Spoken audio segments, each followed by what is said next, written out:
c'est avec beaucoup d'humilité que j'ai accepté de parler au nom du comité d'organisation de cette première édition d'une biennale que nous voulons pérenne, organisée par le projet NLAGA Non-Linear Analysis, Geometry and Application.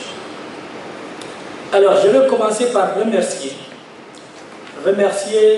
tous les participants qui, nonobstant leurs multiples préoccupations, ont bien voulu faire le voyage et venir partager les moments de partage scientifique, mais également de convivialité que nous connaissons en ce moment. Je vais remercier les éminents professeurs, nos doyens qui nous ont enseigné, qui nous ont appris les mathématiques avec une telle générosité, avec un tel amour, que je dis souvent à mes étudiants que vous manquez de chance parce que je ne me crois pas capable de vous donner autant d'amour que j'en ai reçu, que j'en suis désolé. Donc mes chers professeurs, c'est un honneur pour moi, c'est presque l'accomplissement pour moi de aujourd'hui prendre la parole devant vous. Donc je suis honoré que vous soyez là et le comité d'organisation vous remercie grandement. Je vais remercier les collègues parce que dans le projet NLAGA, comme on dit, si on en est là aujourd'hui, il y a eu beaucoup de travail depuis des mois, beaucoup d'échanges, beaucoup de mails, beaucoup de kilomètres parcourus en écriture. Et je ne pourrais pas citer tous ici, mais je remercie du fond du cœur tous ceux qui, de près ou de loin, ont participé à l'aboutissement de cet événement. Alors, je prends la parole au nom du comité d'organisation, d'abord pour faire un petit rappel sur le projet NLAGA, mais également parler de la biennale. Alors, donc, quid de NLAGA, je vais faire un rappel survol. Donc, dans ce que je projette là, je vais parler de NLAGA assez rapidement et ensuite je vais parler de la biennale, de son organisation, etc.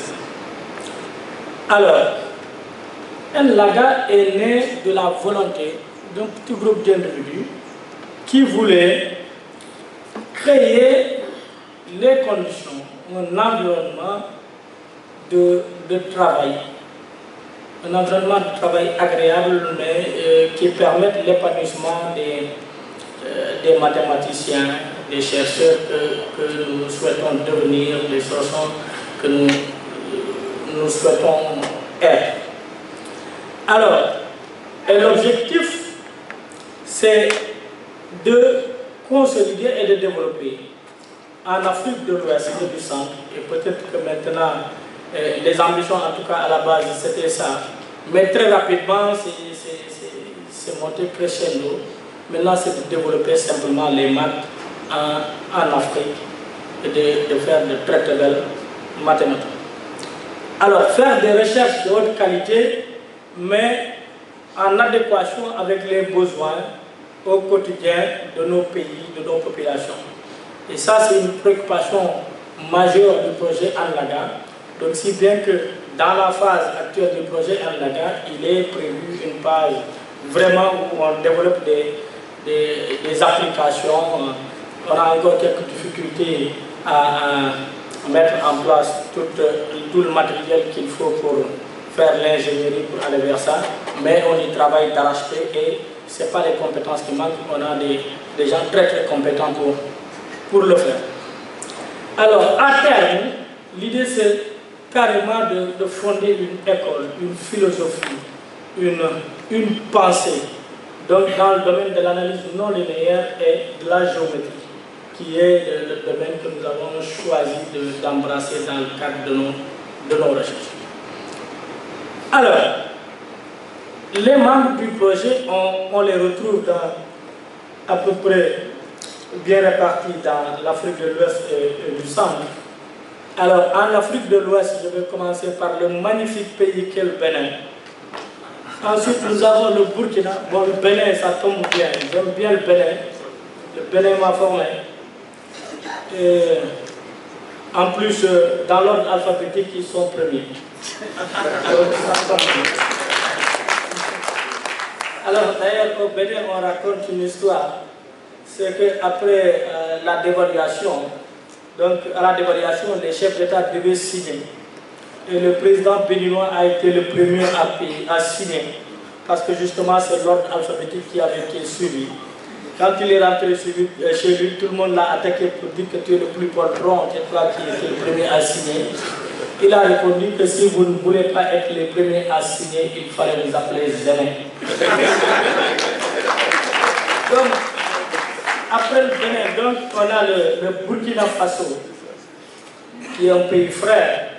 Les Burkinabés, on les connaît pour leur dynamisme. Et ils n'ont cessé de le démontrer dans le cadre du projet Erlaga.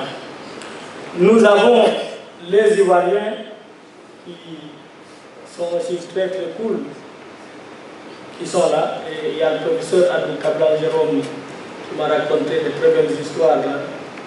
Je vais vous laisser, lui va prendre la parole, il va vous en donner une histoire ivoirienne. Il y a nos voisins, les Guinéens de la République, ce qu'on appelle Guinée-Conakry, qui eux, ils ont juste traversé la frontière. Donc, et nous attendons justement qu'ils nous invitent en Guinée pour un congrès, pour quelque chose comme ça.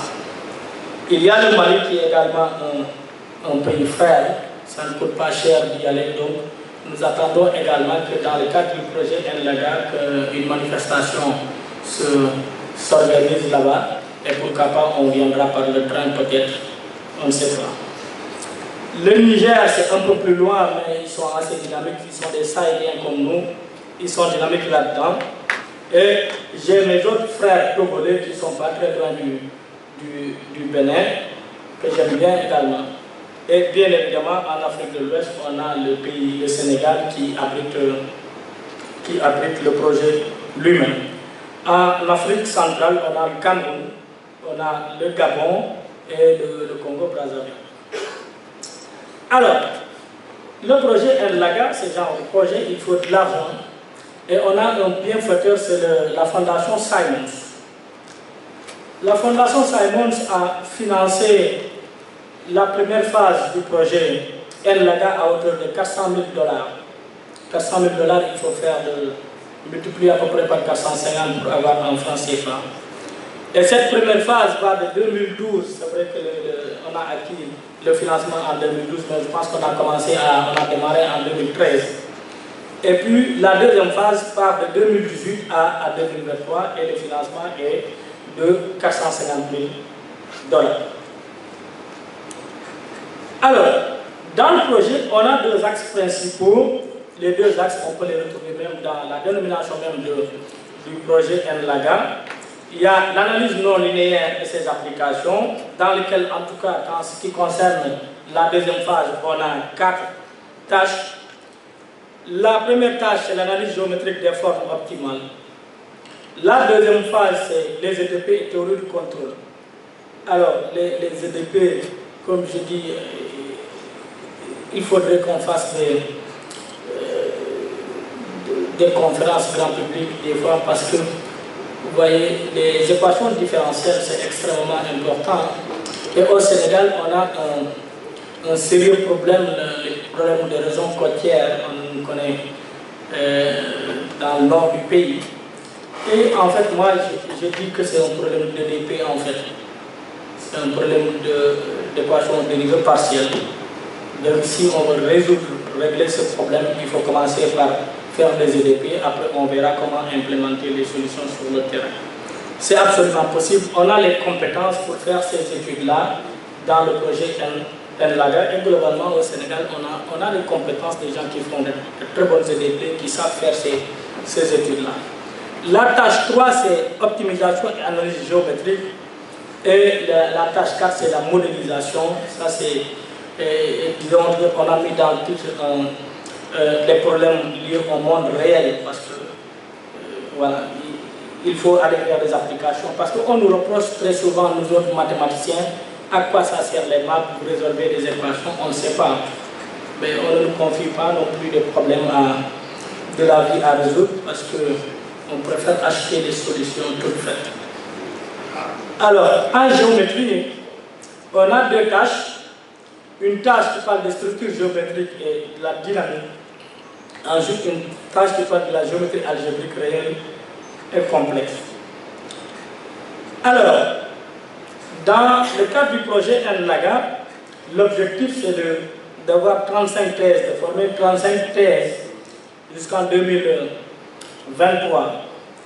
Pour le professeur Jaraf Seck l'a expliqué tout à l'heure, il y a 24 qui ont été recrutés.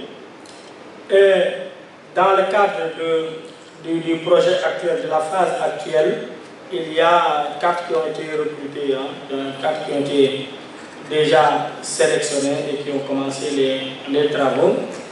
Mais le projet NLAGA, c'est pas seulement c'est plus large que ça, parce que dans la première phase, on a reçu l'argent.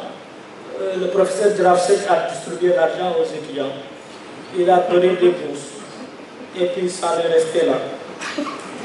Et puis, ce qui restait un peu de l'argent, comme il y avait d'autres membres du projet qui étaient en thèse, etc., qui n'avaient pas forcément le financement, disons qu'on pouvait en prélever pour leur permettre de faire des séjours, etc. Donc parmi ceux-là, il y a 23 thèses non financées par le projet NLAGA, mais qui ont bénéficié du soutien pour des séjours, pour des participations à des congrès, et tout cela, ça fait partie de l'œuvre de NLAGA.